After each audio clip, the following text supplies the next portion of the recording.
رسول کریم صلی اللہ علیہ وسلم عرب کی کواری لڑکیوں سے زیادہ حیا والے تھے. کواری لڑکیوں سے زیادہ حضور حیا فرمایا کرتے تھے.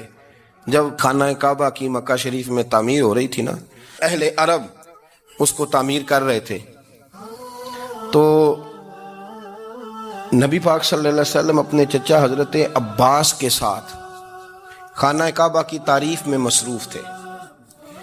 تو عرب کے لوگ چونکہ لمبا کرتا پہنتے تھے پیروں تک، تو نیچے اگر کسی وقت کوئی چیز نہیں بھی ہوتی تھی تو کسی کو وہ نظر نہیں آتی تھی، چونکہ پردہ رہتا تھا، ایک لمبا کرتا پہنا ہوا ہوتا تھا.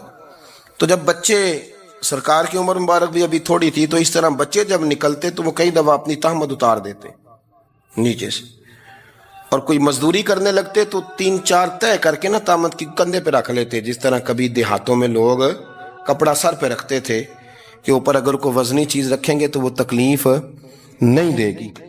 نبی پاک صلی اللہ علیہ وسلم بھی سب لوگوں کے ساتھ خانہ کعبہ کی تعمیر میں شامل تھے. تو حضرت عباس رضی اللہ تعالیٰ عنہ نے کہا، حضور سے ابھی اعلان نبوت بھی نہیں فرمایا تھا، بھتیجے آپ بھی تہمت اتاریے.